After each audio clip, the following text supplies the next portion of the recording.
Aqui, ó.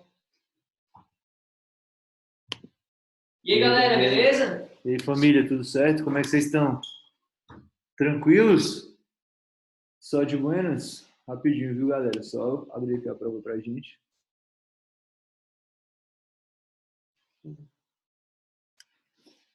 Beleza. Então, vamos nessa, né, galera? Vamos falar de eumintos, tranquilo? Vamos que vamos. Tudo certo aí com vocês, né, família? Tranquilidade, né? Então vamos nessa. Vamos falar aqui dos eumintos, das verminoses. Vamos que vamos. Vamos nessa. Beleza. Tá 51?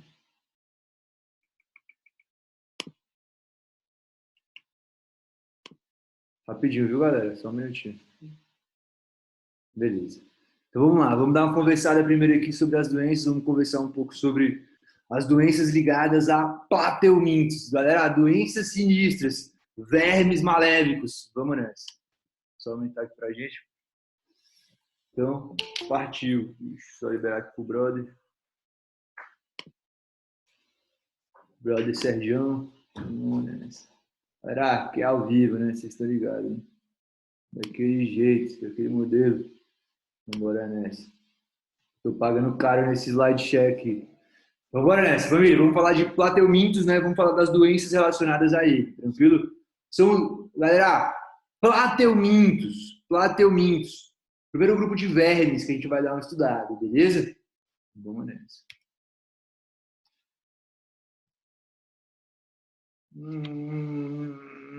Vamos logo aqui para a citosomose, não vou ficar de enrolação aqui não. Vamos falar de doença, que é isso que cai em prova. Beleza? Vamos falar da doença. Deixa eu ver se está aparecendo aqui.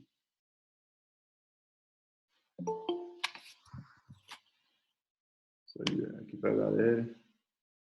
Já está liberando lá, não está aparecendo para mim. Relaxa, família, que eu me engatar, vai. Então, vamos nessa, vamos ver se ele começa falando da... Beleza. Vamos falar de citosomose, né? Isso que tá uma merda. Vamos falar de citosomose, beleza. Então, galera, a primeira coisa que a gente vai estudar hoje, falando de plateuminto, é que assim, ó, plateuminto, saber a estrutura de plateuminto. Tem que saber sim, tem que saber que tem a planária, que a planária vai ter o osso difuso, simetria bilateral, beleza? Saber isso daí, tem que saber, beleza? De boas? Só qual que é o principal que cai nessa matéria? As doenças, tranquilo? Vão cobrar de vocês o que, basicamente? As doenças. Então vamos nessa. A primeira doença que a gente vai falar hoje é a doença chamada de esquistossomose. Primeira coisa, galera, esquistossomose. O sufixo "ose" significa doença. Então, esquistossomose é uma doença causada pelo esquistossoma mansoni. Beleza, galera? Esquistossoma mansoni.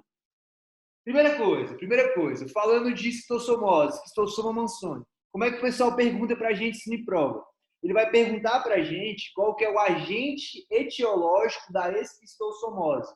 Aí você vai lá e vai me dizer que é um plateuminto, de boa, chamado esquistossoma mansoni.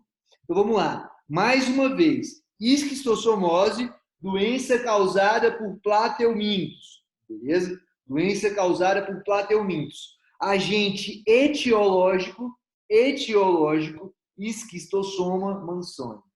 Deixa eu escrever para vocês aqui no chat. Eu sei que vocês não sabem escrever esquistossoma mansoni. Esquistossoma mansoni. Beleza? Ele é o nosso AE, agente etiológico. Beleza, galera? AE, agente etiológico. Faltou um S aí, esquistossoma. Xinguei vocês, escrevi errado. Vamos nessa. Seguinte, quando a gente fala de esquistossomose, o que tem que ficar claro para a gente, galera? A análise epidemiológica da doença. É isso que cai em prova. Meu Deus, Caio, eu não sei o que é epidemiológico. Vou falar para vocês. É como a doença acontece, em qual local ela acontece, que tipo de população é mais acometida por essa doença, ela dá mais em população de classe alta ou de classe baixa, financeiramente falando. É isso que a gente tem que entender, a epidemiologia da doença. É o que vai ser cobrado de vocês em provas, viu, galera? Então, vamos nessa. Primeira coisa, quando a gente fala de esquistossomose, a gente tem que lembrar do local onde a esquistossomose vai acontecer, que é aonde, família? Nas tais lagoas, palavra de prova já caiu no Enem. Lagoas de coceira. Então, a esquistossomose é aquela doença que tem as tais lagoas de coceira. Que é o seguinte, a pessoa vai lá, vai dar aquela nadada e sai toda se coçando. Como é que a gente chama coceira, galera, em mediquês? A gente chama de prurido, beleza? Prurido, cheio de prurido. Pulou na água e saiu cheio de prurido. Pulou na água de coceira e saiu cheio de prurido. Com isso você já sabe o seguinte. Pensa num paciente, família. Pensa num paciente. Foi lá, falou que morava em região rural, tomou banho numa água, mais ou menos ali uns meio-dia, mais ou menos, e saiu todo se coçando. Aí eu já fico pensando, caramba, será que esse cara pode ter esquistossomose? Não sei. Só sei que ele foi num lago e saiu se coçando. Vamos perguntar mais coisas para esse cara? Vamos. Seguinte. Galera, a cercária, depois eu vou explicar para vocês. Relaxa. A cercária, que faz parte, né, do ciclo de vida do esquistossoma, a cercária, ela é um plateuminto natante, né, nadante, e ele só aparece, galera, durante a luz do dia. Ele precisa da luz para conseguir se movimentar. Então, vamos lá, já tenho mais uma informação. Um paciente chegou em mim, falou que está com coceira no corpo inteiro, falou que nadou numa lagoa de área rural e falou que nadou durante o dia, não foi de noite, foi de dia. Eu já começo a pensar, ó.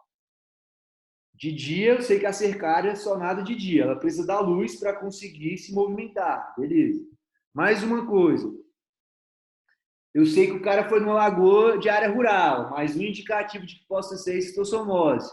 Outra parada que pode ser esquistossomose, galera, me fala, a coceira, beleza? A coceira. A hora, a coceira e o lugar, beleza? A hora, a coceira e o lugar. Tranquilo. Qual que é outra pergunta importante para eu perguntar para o meu paciente que chegou para mim com esses sintomas e com essas características? Perguntar para ele se onde ele costuma nadar, naquelas redondezas, tem saneamento básico. A gente fala, ó, meu amiguinho, tem saneamento básico nesse local onde você mora? Ele vai falar bem assim para mim. Tem não. Se não tem saneamento básico, galera, é normal que a população busque reservatórios aquáticos para fazer as suas defecações, as suas necessidades pessoais, beleza? Então, tipo assim, não tem saneamento básico, já é outro indicativo de que o cara pode estar com alguma verminose. Mas eu preciso de mais informações para conseguir fechar o meu diagnóstico de esquistossomose. Preciso de mais informações. Só o que eu tenho não é necessário. Beleza. Antes da gente progredir para mais informações, então vamos lá, só para resumir para vocês, falando de epidemiologia, só para fechar. Eu dei para vocês uma série de características relacionadas à epidemiologia da doença esquistossomose. É uma doença que vai acontecer em área rural, é muito comum que quem seja atacado por essa doença apresente coceira, é uma doença que geralmente as pessoas contraem ela durante a luz do dia, e é uma doença que acontece também pela falta de saneamento básico. Tranquilo? Então, eu já tenho uma série de características epidemiológicas dessa doença. Beleza, galera? Tranquilo? Então, vamos nessa. Vamos dar um pause na análise das características epidemiológicas e agora vamos falar do ciclo de vida dessa doença, que é o que está aqui na nossa imagem. Então, vamos lá. Vou já pegar o gancho. Lembra que eu falei da falta de saneamento básico? Lembra? Ela é o problema. Por quê? Na falta de saneamento básico, sem a pessoa ter uma água encanada em casa, ela vai acabar fazendo as suas necessidades especiais em qualquer local. Então, ela vai lá e solta um barrão, no meio da água, beleza? Esse barrão dela, galera, vai estar carregado de quê? De ovos de esquistossoma. Esses ovos, família, podem ser chamados de oncosfera, beleza? Então, a oncosfera, ou ovos de esquistossoma, que é um ovinho, família, que ele tem como se fosse um espinho, assim, na ponta dele, beleza? O que a gente chama de ovo, chama de oncosfera, beleza? Ou ovo de esquistossoma. Ele está presente nas fezes daquele cara que, por falta de saneamento básico ou por falta de educação, foi lá e soltou um barrão no meio da água. Então, a água agora, galera, se torna um meio adequado, ideal, para quê? Para o desenvolvimento desses ovos, beleza? Para o desenvolvimento desses ovos. Então, o ovo está lá em contato com a água junto com as fezes. Passaram-se mais ou menos de 2 a 5 dias, esse ovo conseguiu se desenvolver e ele eclodiu em um tipo de larva, beleza? Uma larva embrionária que a gente chama de miracídio, beleza, galera? Miracídio. Então, o ovo, oncosfera, eclodiu depois de 2 a 5 dias e formou a larva L1 ou embrião chamado miracídio. Beleza, galera? Tranquilo? Conseguiram pegar essa daí, ó? Então, ó, decora aqui para mim, ó. O miracídio, galera, ele dá pra gente, então, uma informação importante. Que a gente sabe que esse miracídio vai ter que se desenvolver algum dia para virar uma cercária e depois virar o esquistossoma adulto. Então, a gente pode cravar que o desenvolvimento, o ciclo de vida do esquistossoma, ele é um ciclo de vida o quê, galera? Indireto. Ele tem um ciclo de vida indireto. Por quê? Porque até que se forme o esquistossoma adulto, que é o parasita do nosso corpo, antes ele tem que passar por 2 fases larvais antes de chegar na sua fase adulta. Ele passa pela fase de miracídio e depois pela fase de cercária. Se ele tem que passar por 2 fases larvais antes de chegar na fase adulta, a gente fala que esse animal, o esquistossoma mansoni, que é um tipo de plateuminto, ele tem o quê, galera? Ele tem o quê? Desenvolvimento indireto. Desenvolvimento indireto. Beleza, galera? Eu vou anotar isso para vocês. Ó. É importante que vocês saibam, não está nos slides. Deixa eu anotar aqui, família. Vamos lá, vamos lembrar das larvas que vão fazer o tal do desenvolvimento indireto. O esquistossoma mansoni, ele tem um desenvolvimento indireto. Por que o desenvolvimento dele é indireto, galera? Porque ele passa por 2 fases larvais. Uma fase de miracídio, que vem primeiro, e depois a fase de cercária. O que seria um desenvolvimento direto, Caio? Seria ele sair do ovo e já ir para a fase adulta, beleza? Como ele não faz isso, ele tem um desenvolvimento indireto. Ele possui 2 fases larvais, ou também pode ser chamado de 2 mudas. O pessoal chama larvas, galera, de mudas. Eles falam que teve 2 mudas, beleza? Ou 2 fases larvais. Vou botar aqui, ó, 2 mudas. Aí vou botar entre parênteses aqui que é fase larval, senão vocês vão confundir. Beleza? Ele teve 2 mudas, por isso que ele teve um desenvolvimento indireto. De boas, família? Tranquilo até aí? Vamos que vamos, que aqui era um rádio. Vamos nessa. Vamos continuar o nosso ciclo de vida. Se liga, se liga. Então é o seguinte, olha o pulo do gato. Olha o pulo do gato. Tem que pegar isso daqui. O miracídio só vai conseguir se transformar em cercária caso ele passe por uma transformação dentro de um vetor intermediário, beleza? Tranquilo, galera? Vetor definitivo da doença esquistossomose, ser humano, beleza? Vetor intermediário da doença esquistossomose, galera, o caramujo, beleza? O caramujo. Só que na prova o pessoal não fala. Qual que é o vetor intermediário? Não sei o que, é o caramujo? Não. Eles não falam caramujo, apesar desse ser o nome popular, beleza? O que vocês têm que saber? Esse caramujo, galera, caramujo, fala aí, caramujo de quê, galera? Molusco, né? Então esse caramujo, esse molusco, ele possui um nome científico, beleza? Ele pertence, galera, ao gênero Bionfalaria, beleza? Bionfalaria. Então, ó, isso é coisa de prova. Eles perguntam qual que é o gênero do vetor intermediário da doença esquistossomose. Qual que é o gênero dele? Bionfalaria. Vou escrever para vocês. Ó. Bionfalaria. Eu vou anotar para vocês aqui. Ó. O VI, o vetor intermediário da doença esquistossomose, é a Bionfalaria. Beleza? Bionfalaria. Existem algumas bancas mais sacanas, mais específicas, que perguntam para a gente, além do gênero, a espécie do caramujo que funciona como vetor intermediário. O gênero eu já sei, Bionfalaria. A espécie, galera, é glabrata, beleza? Glabrata, Bionfalaria glabrata, beleza? Caio tá falando aqui, ó, glabrata, glabrata, glabrata, grava essa informação aí. Mas na maioria das provas eles perguntam somente o gênero. Aí você vai lá e marca Bionfalaria, no lugar do FPH. Tranquilo? De boas, galera? Então vamos nessa.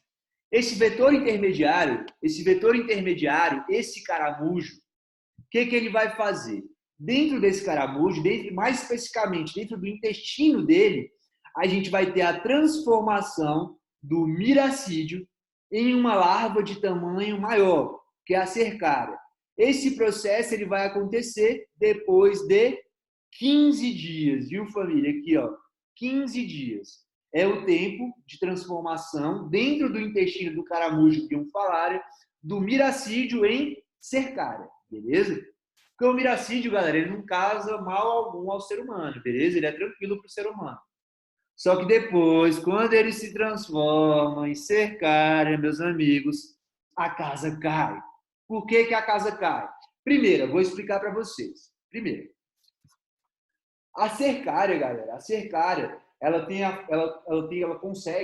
por função perfurar o nosso tecido da epiderme, beleza? Então, a cercária, ela consegue furar a nossa epiderme, às vezes até a nossa derme. Só com isso, galera, a gente já consegue entender um sintoma muito importante da esquistossomose. Que sintoma é esse, galera? Se liga, se liga, se liga. Ó, se a cercária vem aqui pegar meu braço, ao ponto que ela vai conseguir furar epiderme, derme e cair na minha corrente sanguínea, é uma lesão significativa, beleza? Que na maioria das vezes dói, porque está passando uma cercária aqui por dentro da sua pele, beleza? Às vezes dói, tranquilo? Como é que a gente chama isso? Reação local à passagem da cercária. Então o cara vai falar que sentiu alguma coisa se mexendo perto da pele dele e que depois ela sumiu, ou que depois ela sentiu que ela estava entrando. É muito comum o paciente citar isso para a gente. Ele vai relatar essas informações para a gente. Então, ó, além do cara nadar de dia, em área rural, sem saneamento básico, saiu de lá se coçando, ele sentiu uma dor local onde ele sentiu a picada da cercária, beleza? Ele tem uma dor local na picada da cercária. Tranquilo? Então, ó, várias informações desse paciente. Já sabe que ele nadou em água sem saneamento básico, a gente já sabe que ele nadou de dia, ele falou que se voltou se coçando e estava sentindo algumas dores localizadas, beleza? Parecendo alguma reação local. Tranquilo? De boas, família? Até aí tudo certo? Vocês conseguiram pegar essa série de detalhes aí? Então vamos nessa, vamos dar continuidade aqui, ó. Vamos lá. Só para falar mais um pouquinho com vocês, falar dos sintomas. Então vamos nessa. Opa. Beleza. Então aqui, galera, o hospedeiro definitivo em relação à esquistossomose, a gente já sabe, né? Que vai ser realmente esquistossoma mansoni, intermediário, a gente já sabe também que vai ser o caramujo Bionfalaria glabrata. Aqui ele tá dando pra gente um geralzão, viu, galera? De plateumintes. Então vamos lá, né? Vamos rápido. Antes de ver isso aqui, vamos ver mais coisas. Deixa eu ver se tem aqui os sintomas. Vamos lá. Deixa eu ver se eu acho aqui uma imagem boa de sintomas. Aí, beleza. É isso que eu queria. Só aceitar a galera aqui, viu, família? Rapidinho. Beleza. Então vamos lá. Essa parte de sintomas é a parte mais cobrada em prova. Vocês vão ser médicos, né, família? Então tem que saber isso aqui pro resto da vida, né? Então vamos lá. A tal da barriga de cachaça. A tal da barriga de cachaça. Já ouviram falar nessa? Aquele cara que aparentemente ele é magro, ele tem um membro superior, né? Hipotrófico, né? Pouca quantidade de massa muscular, membro superior, mesma coisa, mas a membro superior e inferior, mesma coisa, pouca quantidade de massa muscular, pouca quantidade de gordura, braço fino, perna fina, porém, a barrigona, família, é aquela barrigona de chope. Por isso que essa doença, às vezes, é chamada de barriga d'água, né? Eu não coloco essa doença chamada de barriga d'água, por quê? Porque a barriga d'água, ela não é a doença. Beleza? Ela não é a doença. A barriga d'água, galera, ela é um sintoma dessa doença. Eu vou explicar para vocês como que a gente chega nesse sintoma de barriga d'água. Eu vou explicar o seguinte. Primeira coisa. Então, ó, eu já sabia que o cara, ó, olha, pega a visão, galera, olha a visão. Eu já sabia que o cara morava em área rural, em área que não tinha saneamento básico, já sabia que o cara gostava de nadar de dia, já sabia que o cara estava com coceira na pele e dor local por conta da entrada, da penetração da cercária, né? Ele sentia dor local, no local da picada. Beleza. Galera, aí eu olho para esse paciente. Beleza, senhor, o senhor pode tirar a blusa aqui para mim agora, que eu vou fazer um exame físico no senhor? Eu vou começar a fazer o exame físico desse cara agora, sacou? Então, beleza. Ele vai lá, tira a camisa para mim. Vou tirar a camisa aqui para vocês verem. Brincadeira, vou não. Ele vai lá, tira a camisa para mim, senhor, para eu conseguir dar uma analisada no senhor, para ver se a gente consegue achar esse foco de dor. Aí o cara chega lá de camisa larga, de boa. Quando pensa que não, o cara tira a camisa. Tira a camisa, vem o barrigão de chope, galera. Veio o barrigão de chope. Se eu vi esse barrigão de chope, que eu pergunto para ele: ô, seu João, o senhor bebe? Aí ele falou: não, eu nunca bebi, eu sou evangélico, vou morrer sem beber. Aí eu falo: caramba, esse cara não bebe. Então essa barriga dele aí tá com cara de ser esquistossomose, porque as duas principais causas, galera, de barriga d'água são justamente causas infecciosas e causas alcoólicas, né? A principal causa de barriga d'água é causa alcoólica, né? O cara bebe demais e tem esse abdômen globoso, né, que a gente chama, né? O abdômen do cara é em formato de globo, tranquilo? É o tal do abdômen globoso. Na verdade, esse abdômen dele é para frente, galera, não é porque ele tá cheio de gordura, ele é cheio de água por dentro. Vou explicar a vocês como é que acontece. Aí se liga na viagem, se liga na viagem. Vem aqui com o pai, olha lá. Então o cara chegou para mim e eu vi a barrigona. Agora, qual que é o meu próximo passo? Testar se a barriga do cara tá grande desse jeito porque ele come muito, ou testar se a barriga dele tá grande desse jeito porque ela tá cheia de água. Se ela tá cheia de água, galera, eu vou para mais duas perguntas. O senhor bebe ou o senhor teve contato com água contaminada? É o cara, beleza. Então, barrigona grande, barrigona grande. Como é que eu vou saber se essa barriga dele tá grande porque tá cheia de água ou se ela tá grande porque tá cheia de gordura? Como que eu vou saber? Tenho que fazer um exame de imagem, fazer uma tomografia, uma ressonância? Não, calma. Assim, o que eu vou saber? Como que eu vou saber se a barriga do cara tá cheia d'água ou se tá cheia de gordura? Fácil. É só pegar a barriga dele, galera, deixar ele deitado assim, que a gente chama de decúbito, beleza? Coloco o paciente em decúbito. Vou lá, seguro a barriga dele aqui de um lado com a mão e vou aqui do outro lado da barriga dele. Aí eu pego aqui, seguro a barriga dele aqui de um lado com a mão, tá dando pra vocês verem? Deixa eu afastar um pouco. Pega a barriga do cara aqui, segura ela com a mão. Com a outra mão eu vou aqui, ó, pá, dou um peteleco na barriga dele. Se quando eu der o peteleco, a barriga dele fosse mexendo como se fosse uma onda e encostar a minha mão lá do outro lado, eu fiz uma manobra, galera, que chama sinal de piparote.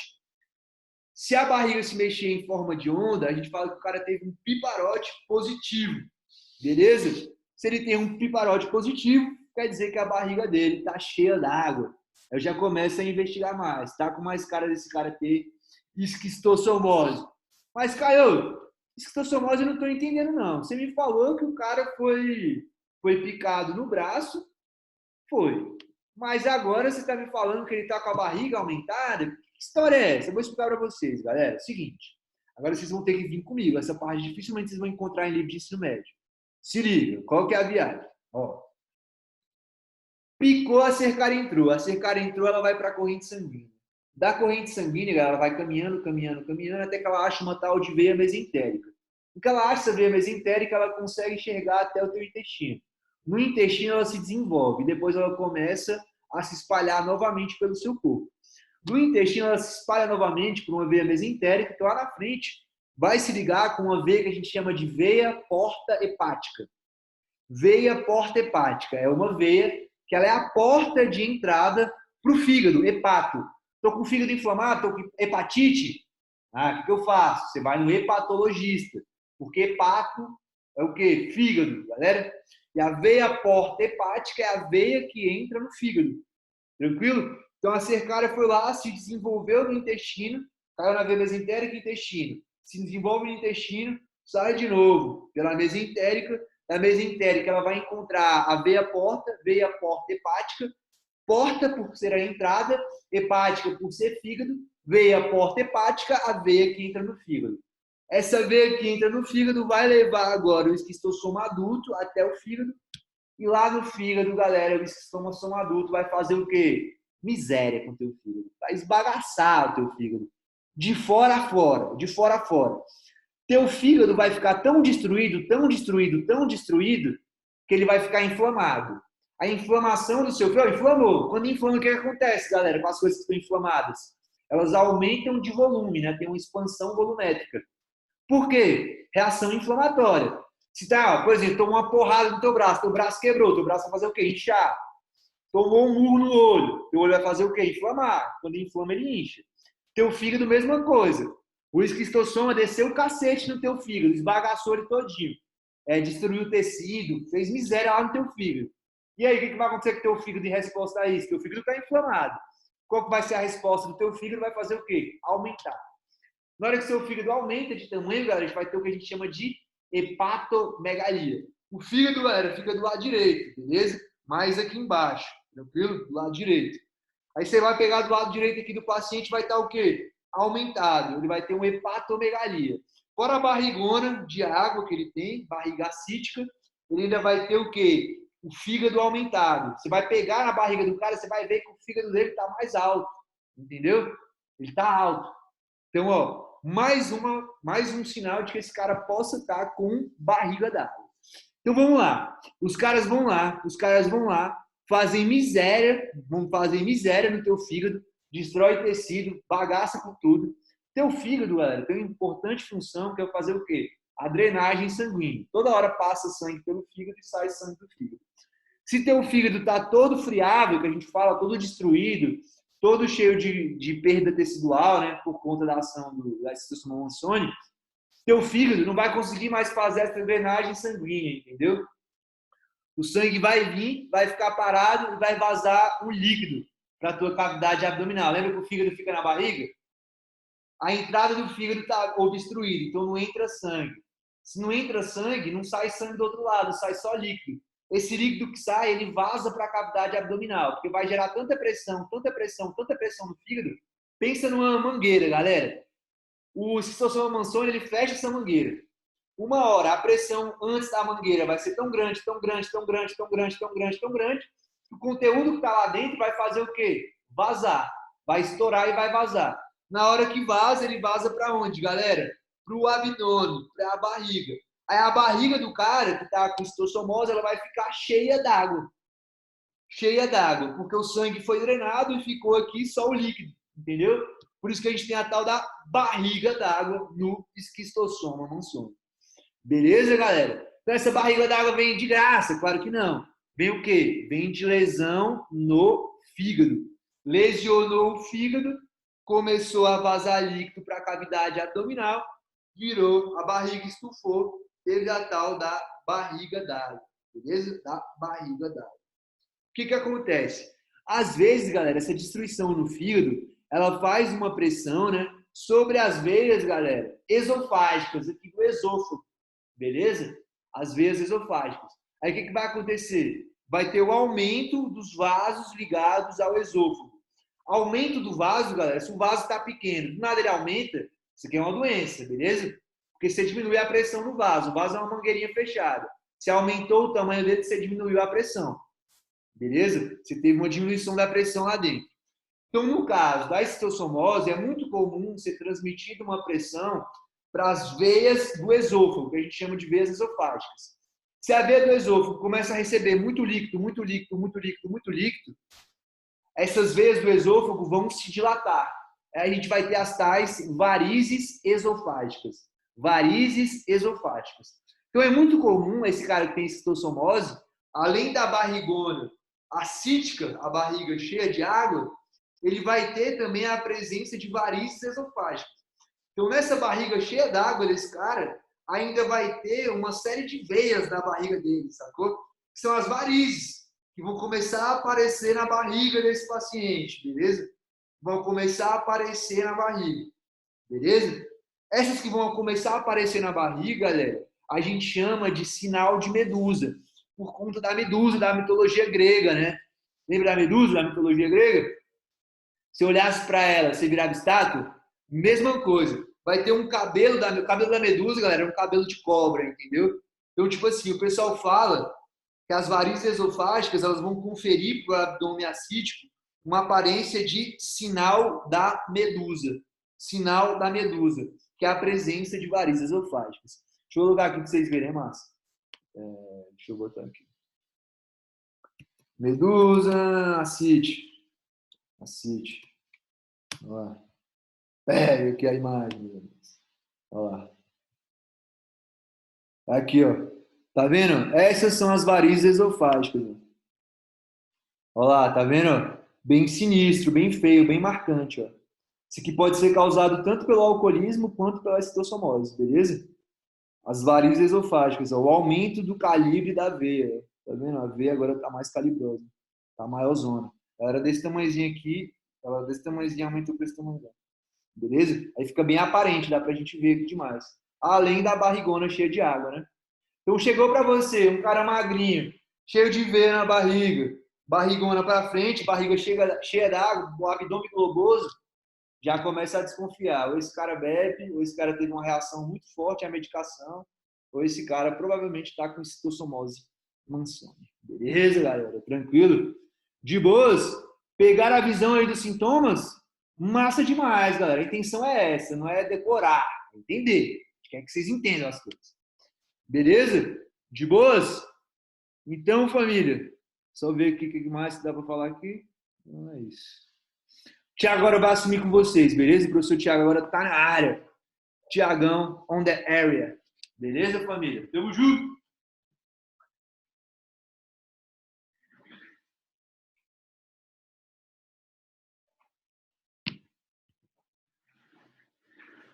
Bora embora então, galera! Aqui, para não perder o pique, já vamos pegar aqui então, resolver aquela questãozinha da Unieva, cadê? E aceitar o colega também. Vamos lá, responder até as perguntas daqui da galera. O caramujo, né, vulgo bionfalária, tá? Ele causa algum prejuízo ao miracídio? Não, o que acontece? O caramujo em si, ele vai ser o centro de desenvolvimento desse miracídio, tá? Então, o miracídio, que vai ter saído do ovo, né? Ele vai penetrar no bionfalária, tá?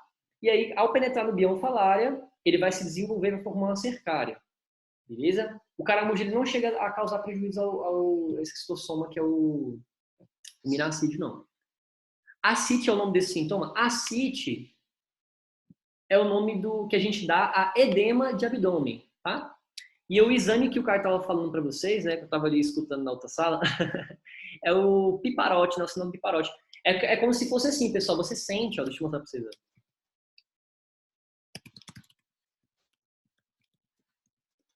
É como se você estivesse sentindo que tem água mesmo. Você dá um pitaleco para sentir se tem água. É porque se vocês forem botar a mão de vocês no abdômen, não sei se dá para vocês enxergarem.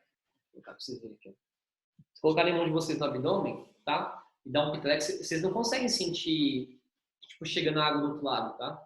Aqui, ó. Vocês não vão sentir chegando água do outro lado. Depois vocês testam aí pra vocês verem, tá? Então é isso, ó. Tá pedindo pro paciente botar a mão dele aqui, ó, no abdômen, tá? Você coloca a mão de um lado e aí bate do outro. Nessa, você sente como se estivesse batendo uma água, assim, no seu mão. Como se tivesse um balão. Imagina um balão cheio de água, assim, é como se fosse isso, tá? Isso aqui é para ajudar vocês a fazer diagnóstico de ascite. Ele, como o Caio falou, pessoal, as doenças que causam ascite têm uma relação com o fígado, tá? Justamente porque vai obstruir o sistema porta-hepático, beleza?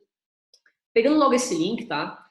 Vocês entenderam, então, as principais doenças ali que a gente vê dentro de plateumintes, né? A gente tem aqui a esquistossomose, tá? Dentro de plateumintes também, vale recordar, pessoal, que a gente vai ter a doença teníase, tá? E a cisticercose, que também faz parte da teníase, né? A teníase, pessoal, em si, né? Ela está relacionada ao consumo de alimentos, tá? Deixa eu colocar para vocês aqui. Consumo de carne crua, tá? Principalmente porco e vaca. Por que principalmente porco e vaca? Existem dois tipos dessa tênia, tá? Uma é a tênia solium e a outra é a tênia saginata, né? Aí só vocês lembrarem, solium de suíno, tá? E saginata, nata do leite, né? Da vaca e tal. Principal diferença entre eles, pessoal, é o seguinte, tá? Saginata tem ventosa, tá? Tênia solium tem ventosa e tem gancho. Então, lembrar que tênia solium, tá? Que causa uma doença chamada teníase, ela vai ter uns ganchinhos. A saginata não, tá? Então, teníase, pessoal, o ciclo é basicamente esse. Você vai consumir a carne de porco ou de vaca mal passada e contaminada, né? Pela carne ali, com a carne contaminada, né? Pela tênia. Essa tênia já vai estar aqui começando a se desenvolver quando você come ela. Tá? E aí ela vai terminar de se desenvolver no seu intestino, inclusive ela se reproduz no seu intestino. Por isso que a gente fala que o homem é o hospedeiro final, tá? Vale ressaltar, pessoal, justamente isso, tá? Cadê minha amiga Joy? Você viu ali, né? Que o professor falou, né? Quando a gente fecha o ciclo dentro do ser humano no sentido de se reproduzir, né? A gente fala que é o hospedeiro final. O intermediário é aquele que ele vai passar por uma fase do desenvolvimento ainda dentro dele, tá? Então, tênias. Outro ponto também que diferencia as tênias, tá? São suas proglótides, tá? As proglótides, que são esses segmentos aqui, ó, tá, pessoal? Como vocês conseguem ver, a teníase, ela é tipo toda segmentadazinha, tá vendo? Então, cada quadradinho desse aqui a gente fala que é uma proglótide, tá? Na tênia solium, ela é mais achatada, mais curtinha. E na saginata, ela é mais alongada, tá? E aí, por fim, pessoal, pra gente fechar a terceira doença aqui de plateumintes, tá? Pra gente não tomar muito tempo também. Vamos lembrar que dentro de plateumintes a gente vê a esquistossomose, tá? Vê a teníase e também vê a cisticercose. Cisticercose, pessoal, é você consumir, em vez de você consumir a tênia se desenvolvendo, né, jovenzinha, né? Você vai consumir essa tênia no ovo. E aí, se você consome o ovo, na verdade a sua carne vai ser infectada, você meio que vira o intermediário, tá? E aí numa dessa, com esse verme se desenvolvendo dentro de você, ela pode vir esse ovo ele pode vir parar em vários locais que podem te causar um prejuízo danado. Principalmente uma doença que a gente chama de neurocisticercose, que seria o quê? Este ovo, esse cisticerco, ele vem parar ali dentro da sua região encefálica, causando várias consequências, várias sequelas. Então isso aqui é perigoso pra caramba. Lembrar, pessoal, que tenha a cisticercose, tá? Ela é causada só pela tênia solium. E aí lembrar que ela está relacionada ao porco, tá? Então carne de porco só que pode causar mais cisticercose. Beleza? Por isso que fala que é mais perigoso. Aqui seria uma imagem real, pessoal, de um fragmento, tá? Contaminado por esse cisto. Também que ele fica bem impregnado mesmo no meio do tecido, né? E aí, pessoal, entenda essa tríade, tá? Tríade dos plateumintes. Cisticercose, teníase e esquistossomose. Agora, pessoal, dos nemateumintos, tá? Lembrar que de plateuminto para nemateuminto, tá? Os plateumintos são seres achatados, tá? Plateuminto não tem celoma, né? Já nemateuminto tem um pseudoceloma, não esquecer disso, tá? E aí, principal doença ali que a gente vê dentro de nemateuminto é o que, pessoal? Ascaridíase, né? Causada por um verme chamado Ascaris lumbricoides. E lembrar, pessoal, qual que é a diferença? O Ascaris lumbricoides, né, é uma doença causada por nemateuminto. Esquistossomose, teníase e cisticercose, plateumintos, tá? E aí, no caso, a lombriga, pessoal, ela faz o seguinte, tá? Ou Ascaris, você vai consumir o ovo dele, né? E aí, consumindo o ovo, você acaba se contaminando. Onde é que vai estar esse ovo, tá? Ele vai estar ali em água contaminada, em algum alimento mal lavado, tá? Então, provavelmente o problema é que é o quê? Saneamento básico, tá? Então, consumir esse ovo, beleza? Esse ovo, ele vai incluir no intestino, vai se desenvolver. E aí, o diferencial do Ascaris é o seguinte, tá? Ele sai do intestino pelas mesmas mesentéricas que o professor Caio está falando para vocês, ela sai do intestino e vem dar uma passeada aqui no pulmão, tá? Então ela sai do intestino e vai para o pulmão. Do pulmão, pessoal, essa danadinha, ela volta pela traqueia, sai no nariz ou pela boca da pessoa, principalmente à noite, porque é quando você está deitado, você está no eixo horizontal, então fica mais fácil do verme vencer a gravidade, né? Porque imagina, você está em pé, o verme como é que vai vencer a gravidade? Não dá, né? Então ele espera você deitar, ele vai caminhando ali de boa. E aí ele chega de boa no teu pulmão, do pulmão ele volta aqui para tua boca, e aí tu de noite às vezes nem percebe que engole. De volta, ele volta para o intestino e fica fazendo um ciclo, tá? Esse ciclo que o Ascaris faz, pessoal, a gente classifica como ciclo de Loss, tá? Que ele vai ter essa passagem pelo pulmão. E se passa pelo pulmão, pessoal, obviamente, se você for pensar em sintoma, além da dor que ela vai sentir aqui, braba na barriga, fora a sensação de alguma coisa que está andando dentro dela, ela também vai sentir esses vermes tentando andar ali na traqueia. É horrível. E, além disso, a pessoa vai tossir, vai ficar com um negócio que parece que tem alguma coisa em comum, mas realmente tem um verme. Né? Bizarro. Tá, galera? Até aqui alguma dúvida?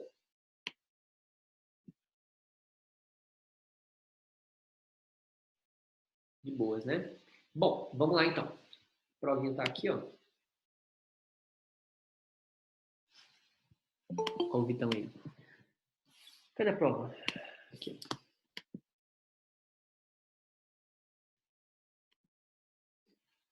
Então, ó, eumintos intestinais são vermes que podem ser encontrados em diversos locais contaminados de água, alimentos e tal. Conforme a Organização Mundial da Saúde, OMS, constitui-se um grande problema de saúde pública em muitas populações de diversas regiões do mundo. Só abrir aqui o PDF, pessoal, que é até legal. Aqui, ó, a medusa, na barriga de medusa. Gente, cadê essa prova? Acabei de baixar esse trem. Então, aqui, ó. Olha a questão de bio lá. Aqui. Então, ó, em relação a esses animais, escolha a alternativa correta. As tênias são plateumintos, são, com simetria radial. Pessoal, o que é simetria radial e qual que é a outra simetria? É a bilateral, tá? Então, não se esqueçam, simetria radial, vocês vão lembrar da pizza, tá? Como assim, professor, da pizza? Imagina que você está partindo o animal que se parte pizza. Isso é radial, você vai partir em raios, tá? Agora, se o ser ele for bilateral, você parte ele no meio só, você consegue só dividir em dois. E se ele for assimétrico, tu não divide em nada, tá? Então, lembrar, radial você pode dividir em raios, simétrico, né, ou bilateral, você vai dividir em dois, e assimétrico não dá para você dividir em nada, né? Vou dar um exemplo para vocês. Uma esponja, por exemplo, é assimétrica, tá? Agora, você pega uma água viva, por exemplo, é radial. Agora, plateumintos, nemateumintos, pessoal, eles são o quê? Bilaterais, tá? Então, ali já tá errado, certo? Já tá errado ali. Então, a A que já não é. Já vamos dar um risco aqui, né? A B é o seguinte. Os esquistossomos, né? Esquistossoma mansoni, são destruídos são destituídos, perdão, de sistema digestório e respiratório, podendo ser transmitidos ao homem através da ingestão de carne de porcos ou bovinos mal cozidos.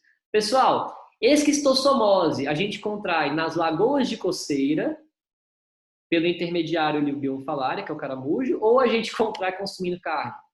Aquele tentou confundir vocês com teníase, né, pessoal? Esquistossomose você contrai nas lagoas de coceira, né? Porque a cercária vai penetrar ativamente na sua pele. Já a teníase é a ingestão de carne de porco ou carne de vaca mal passada, que ele trocou, tá bom? Na C, a ascaridíase, né, que é causada pelo Ascaris lumbricoides, consiste em uma infecção que ocorre pela ingestão de ovos presentes em água. Falei isso para vocês, né? Ou alimentos contaminados. Os ovos liberam as larvas que chegam ao estômago e ao intestino delgado, onde completam o desenvolvimento de suas luzes. Perfeito, a C tá certa, né? Agora vamos ver porque a cadê tá errada, né? A enterobiose, que a gente chama de oxoríase, viu, pessoal?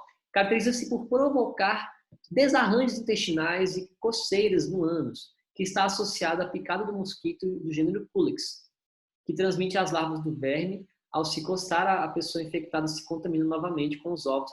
Aí ele tentou confundir vocês de novo, tá? Deixa eu abrir ali, pessoal. Vamos lembrar um pouquinho do oxiúris, tá? Oxiuríase, pessoal, realmente vai dar um prurido anal, tá? A pessoa fica se coçando mesmo. Deixa eu colocar aqui, ó. Porém, o que acontece, tá? A infecção, aquele novamente ele mesclou para vocês, tá? Porque olha só, ele fala que no finalzinho ele erra, ó. Que transmite as larvas do verme. Ele fala do Culex, né? Que transmite as larvas do verme. E ao se coçar, a pessoa se infecta. Nessa de você se coçar e se infectar, pessoal, a gente tem isso, por exemplo, aonde? Doença de Chagas, por exemplo. Doença de Chagas é uma doença causada por protozoário, tá? Que é o Trypanosoma cruzi, tá? E aí esse protozoário, ele vai sair nas fezes ali do barbeiro, né? Que a gente chama o barbeiro de triatomínio, né? Triatomínio infestas, né? Então esse barbeiro que é o triatomínio infestas, ele vai picar o rosto da pessoa e aí, ao defecar, ele libera o protozoário que você coça e coloca o protozoário para dentro e se infecta. Na enterobiose, pessoal, a pessoa, o verme, ele fica localizado no ânus da pessoa, em volta do ânus mesmo, essa parte está certa. Causa uma coceira danada, e aí o verme é bem pequenininho, a pessoa vai coçar, principalmente criança, isso acontece, tá? A pessoa coça e depois bota a mão na boca.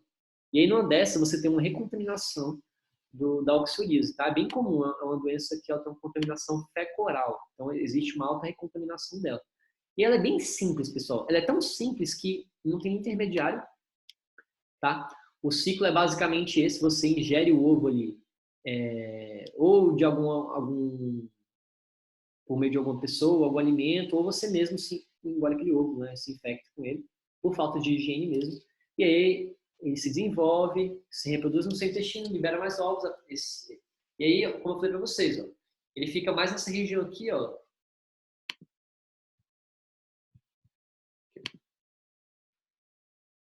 Nessa região aqui anal, e aqui, pessoal, ele veio caminhando um pouquinho mais, tá? Então aqui ele já tá aqui já tá na região até vaginal. Entendeu? Então ele pode caminhar ali na pelve, pode ficar, mas ele fica mais na região intestinal mesmo. Tá? Olha aqui, ó, o tanto que fica. Beleza? Costa, ele fica aqui mais por fora mesmo. Beleza? E como eu falei pra vocês, ou é pela boca mesmo, é porque é fecal-oral, né? Então, e aí você também, essa é boa também. Você pode acabar, às vezes, até inalar o ovo sem querer. Tá? Então, se você inalar o ovo também, cheirar o ovo, assim, também sei como você se infectar. Tá bom? Tranquilo, pessoal, nessa questãozinha? Como chama esse ciclo mesmo? De Loss. Da Ascaris, tá? Ascaris, né? Show. Até então, tranquilo? Podemos ir para a próxima questão? Pode, né? Chama. Então, vamos lá. De acordo com o boletim epidemiológico, vocês aprenderam agora epidemiologia, liberado pelo Ministério da Saúde, o país, né, no caso do Brasil, tem 16 estados com surto ativo de sarampo. Novidade, né?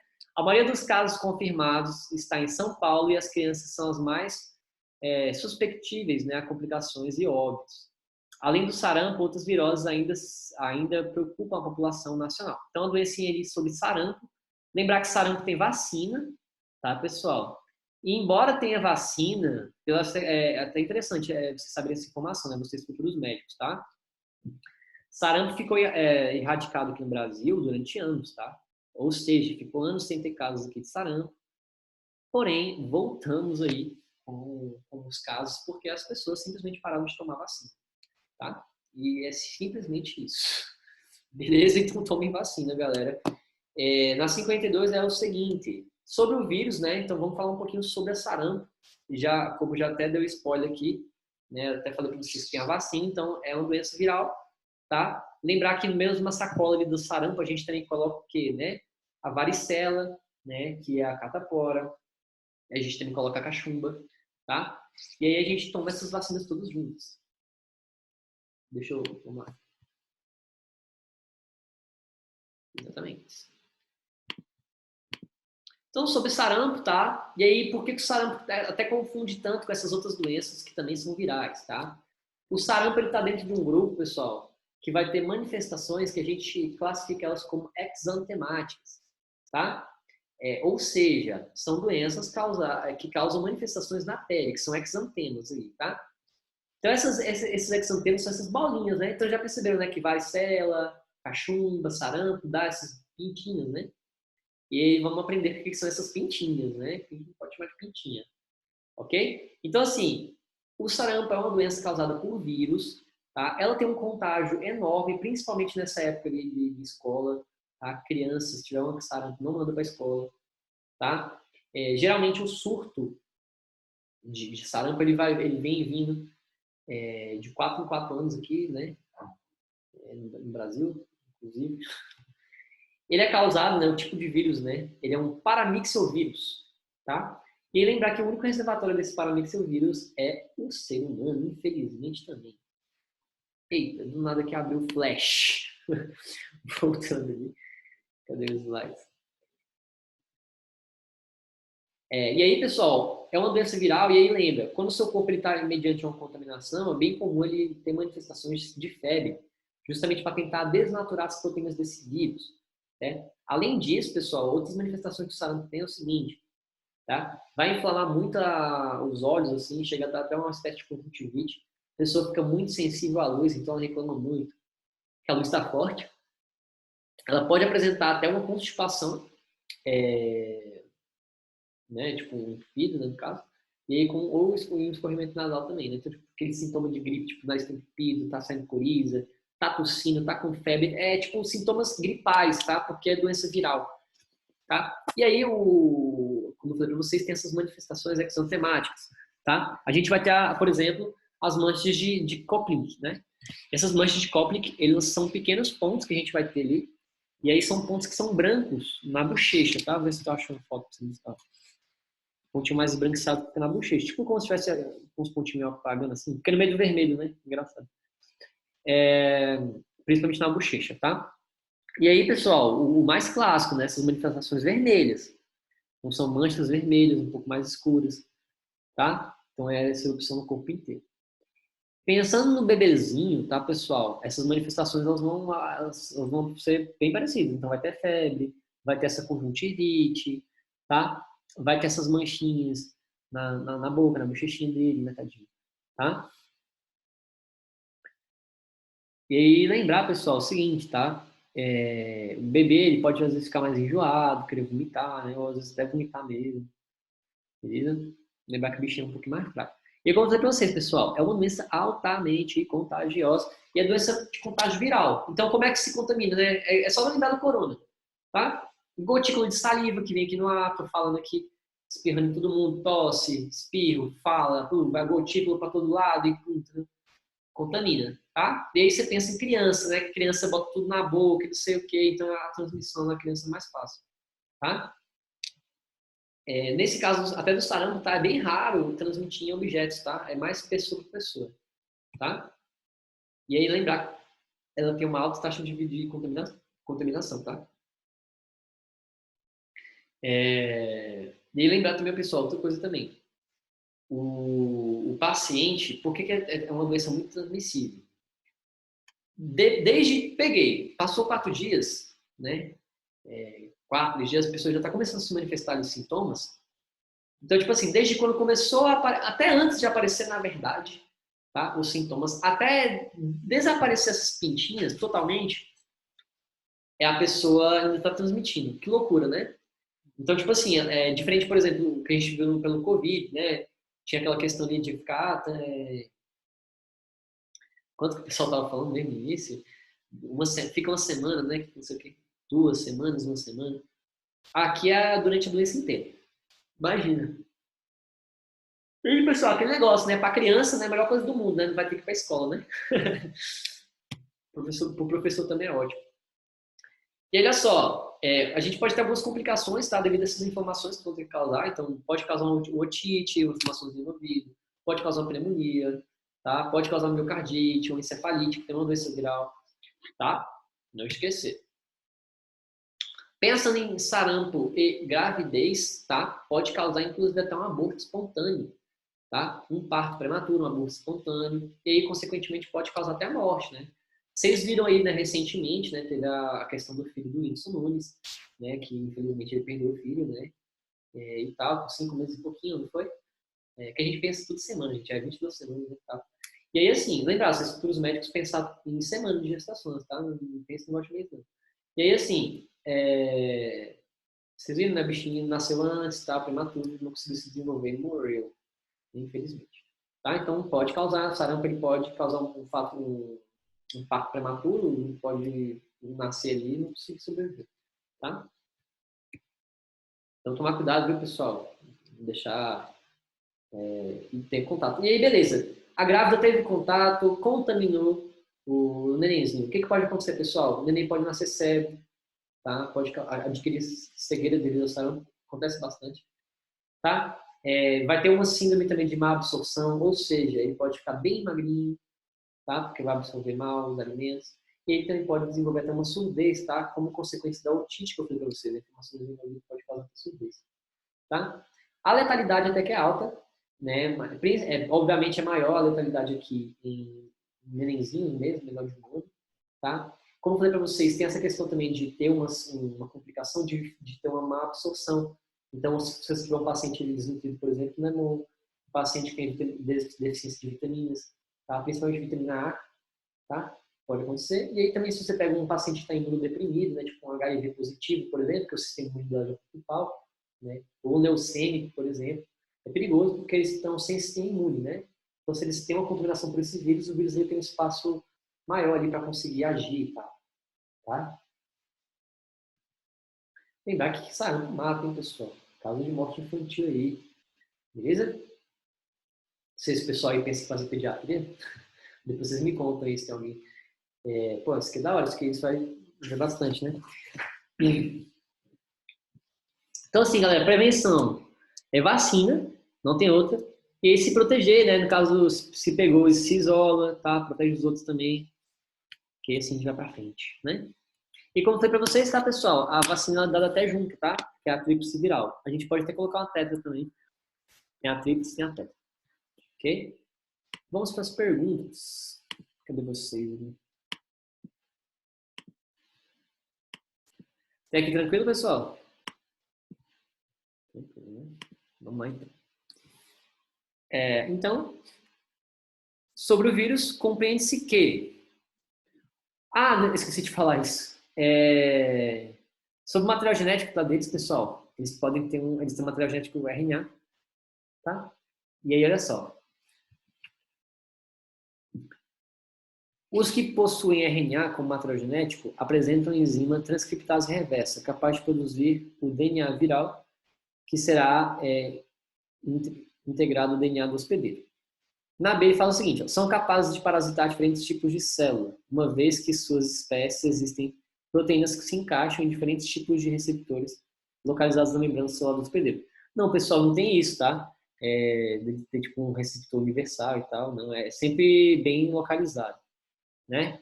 São seres que possuem estruturas semelhantes às das bactérias, né? Não dá pra gente falar que um vírus é semelhante a uma bactéria, pessoal, em estrutura, porque o vírus não é nem vivo, né? Não tem metabolismo próprio, não tem nada próprio. Na D, ó, provocam viroses que consistem em transmissões genéticas induzidas, ocasionando a degeneração da cromatina na célula hospedeira, tá? Também não chega a ser uma virose que causa mutação. Vou dar um exemplo para vocês de um que daria mutação, por exemplo. Já viram infecções, né, que causam gastrite, por exemplo, que é causado pelo Helicobacter, né, que no caso é uma bactéria, né, que é o H. pylori, né? E aí, no caso, ele vai causar, só tomar água aqui, pessoal, ele vai causar uma inflamação seguida, várias vezes ali, no caso, daquele mesmo local do estômago até formar um câncer.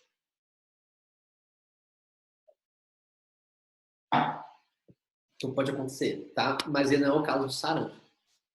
E, pessoal, o que sobra, tá? Letra A, a resposta correta. E aí vai lembrar, viu, pessoal? Olha só. O sarampo.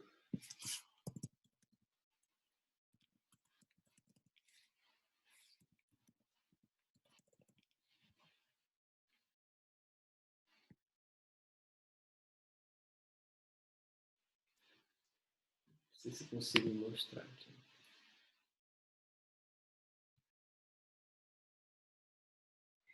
Então, tipo assim, ó, obviamente não são todos, tá, pessoal? Mas é mais a questão da HIV, tá? Mas assim, lembrar, já que a gente já falou de transcriptase reversa, transcriptase reversa, pessoal, é um processo no qual os vírus eles fazem quando eles querem passar o material RNA para o material DNA, tá? E aí, por que diabos ele quer fazer isso? Porque você pensa um pouco, pessoal. Ser humano, o material genético nosso é como? De DNA ou RNA? DNA, tá? Então, se um vírus quer contaminar a gente e quer utilizar o nosso material genético para produção de material para outros vírus, né, para a gente conseguir multiplicar esse vírus, basicamente, ele precisa transformar o RNA dele em DNA. E para isso, ele utiliza de uma enzima, que é a transcriptase reversa. Essa enzima, ela pega um RNA e transforma ele em DNA para conseguir agregar esse DNA ao nosso DNA. E aí a gente vai ficar lendo ali essas proteínas do vírus. Então, é por isso que ela faz isso. Tá? Esse ciclo é bem comum, por exemplo, no HIV. Tá? Já não é tão mais comum, não é tão mais comum assim, pensando no sarampo, não. Mas vai lembrar que, de forma geral, os vírus de RNA têm essa característica. Tá? Então, aqui, ó. Sobre vírus, tá? E aqui ele não está falando especificamente de sarampo, né? Lembrar que o sarampo ele não tem muito essa saída, mas vírus de forma geral, como vocês lembrarem disso, tá? Que tem esse processo de transcriptado reverso é porque ele é um vírus de RNA, que ele pode sim fazer com que esse RNA se transforme em DNA, tá? E aí é lembrar principalmente do HIV, beleza? Sarampo é comum no mundo, isso como foi para vocês, beleza? Mas aqui está falando sobre vírus de forma geral. Então aqui é a letra A mesmo. Vamos lá. 53. Os fungos são seres eucarióticos e heterotróficos, que participam de atividades cotidianas benéficas ou não para a população humana. Algumas espécies vivem em associações harmoniosas com outros organismos. Outras são parasitas e vivem à custa das plantas e animais vivos. Os fungos, né, pessoal? Espécies parasitas causam problemas de alergias e micoses, claro, né? Micose, né? O famoso pé de atleta, né? O pano branco, né? Em pessoas animais. E lembrar, pessoal, doença fúngica, tá? Ou uma micose, né? Que acontece dentro da vagina da mulher, a gente chama isso de quê? Quem é que lembra? Candidíase, né? Que é causado pelo fungo Candida albicans, tá? Lembrar que Cândida não é DST, tá, pessoal? Não é causado sexualmente transmissível. E aí lembrar, a Cândida é um ótimo exemplo para vocês entenderem como é que funciona a vida de um fungo. O fungo ele só precisa de duas coisas. Um local quente e úmido, e aí ele vive. E aí, o que é quente e úmido? A não ser a vagina ali, né, da mulher, né? Então, quente e úmido, beleza? O fungo ele vai conseguir se espalhar por ali. Obviamente, ele vai ter essa chance quando a mulher estiver desprevenida. Como assim, professor, desprevenida? Ela vai estar com o sistema imune baixo. Então, as células de defesa dela não vão estar esperando essa contaminação acontecer. Tá? Então, o sistema imune baixo contaminou ali com fungo, candidíase. Tá? Cândida pode passar para o homem ou para a mulher, enfim, vice-versa? Pode, com certeza, tá? Essa contaminação pode acontecer ali no contato sexual, tá? Porém, tá? Pode ser que também aconteça, né? Já deve ter acabado com vários casamentos, mas assim, lembrar que candidíase não necessariamente é um DST, tá? A pessoa ela pode contrair simplesmente porque ela ficou doente. É bem mais comum do que vocês imaginam. E aí utiliza-se de uma pomada, né, para conseguir tratar isso bem tranquilo, uma pomada antifúngica, que é inclusive até a mesma da micose, tá? Que é o cetoconazol, tá? Tem uma versão intravaginal dela, né, que é a pomada chamada Troc, né? Não sei se vocês conhecem, né? Tem até tem uma que é só a pomada e tem uma Troc que vem com a agulha, uma espécie de injetor assim, né? Você coloca lá dentro assim e injeta. Enfim, quanto à ação dos fungos, é correto afirmar que... Então, sobre fungos. E lembrar, pessoal, que o fungo ele não é só parasita. Inclusive, o texto ele deixou isso bem claro, tá? O fungo ele também pode ter uma vida livre ali, tá? E, inclusive, muitos desses fungos eles são explorados até por nós, né, pessoal? A gente utiliza desses fungos aí na alimentação, né? Quem é que não gosta de um estrogonofe com um champignonzinho, né? Então, na letra A, o fermento biológico, e lembrar que o fermento ele pode ser causado, ele pode ser formado por bactérias ou fungos, né? O fermento biológico, que provoca o aumento do volume da massa do pão, atua através da respiração aeróbica. Galera, fermentação é uma via anaeróbica. Tá? Fermentação é justamente isso, é anaeróbico. Tá? Por quê, pessoal? Para acontecer fermentação, a gente não pode ter oxigênio, né? Ou seja, não pode ser respiração aeróbica, no qual é produzido gás carbônico responsável pelo crescimento da massa. Realmente, se fosse anaeróbico, né, que é o certo para a fermentação ela vai liberar sim gás carbônico. Porém, é um processo anaeróbico. Tá? Vou colocar aqui.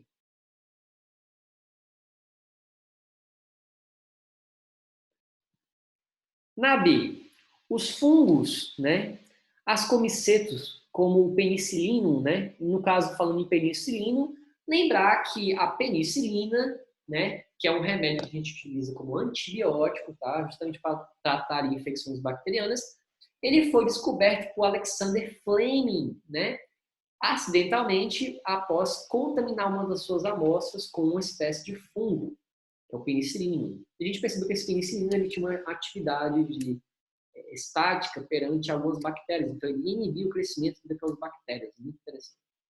Então, olha só, os fungos ascomicetos, como o penicillinum, são empregados na indústria farmacêutica para a produção de antibióticos e atuam no crescimento e nutrição de bactérias sopráfagas. Foi quase. Galera, essa parte do antibiótico está certa, essa questão de crescimento e nutrição está errado. Tá?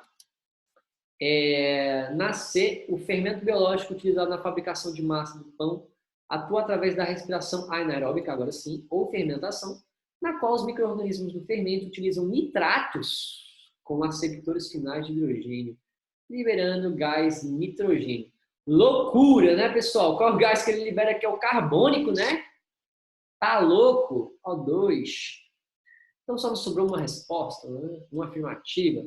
Os fungos do tipo levedura são utilizados na preparação de alimentos, né? Pães e bebidas, cerveja, através da fermentação do açúcar para obtenção de energia, liberando gás carbônico e álcool etílico. Perfeito, galera. E aí vamos só relembrar isso, tá? As vias da fermentação, tá? Então, toda vez que a gente tiver um processo ali no qual a gente não vai conseguir utilizar o oxigênio, a gente pode fazer da fermentação. E aí lembrar que a fermentação ela vai ter o processo de glicólise, que é o mesmo que acontece lá até na respiração celular. Tá? Então tem a glicólise também. Porém, depois dessa glicólise, em vez de a gente entrar no ciclo de Krebs, estrogonofe não, Vitão. Pô, estrogonofe não é bom. Tu curte o que com fungo? Tu curte um shimeji, um shiitake? Eu me amarro, velho. Shimejizinho assim com um shoyu. Tem? Shimejizinho feito no molho de manteiga também fica top. Um negócio assim. Vamos lá. Como eu estava falando para vocês, a via da fermentação, lembra que a gente vai ter ela quando não tem oxigênio. Por curiosidade, pessoal, na nossa via que é aeróbica, tá? O oxigênio vai ser utilizado lá na cadeia respiratória, tá? Só na cadeia respiratória. Porém, sem esse oxigênio, quando a gente faz a glicólise, né, o ácido pirúvico não consegue entrar na mitocôndria se não tiver oxigênio, tá? Então, lembrar que dentro das vias de fermentação, a gente pode fazer a fermentação lática ou a fermentação alcoólica. Na fermentação que é lática, a gente vai produzir ácido lático, né? E na fermentação alcoólica a gente produz o quê? Etanol. Show de bola? E lembrar que ambas acontecem sem oxigênio. Até que tudo bem, né, galera?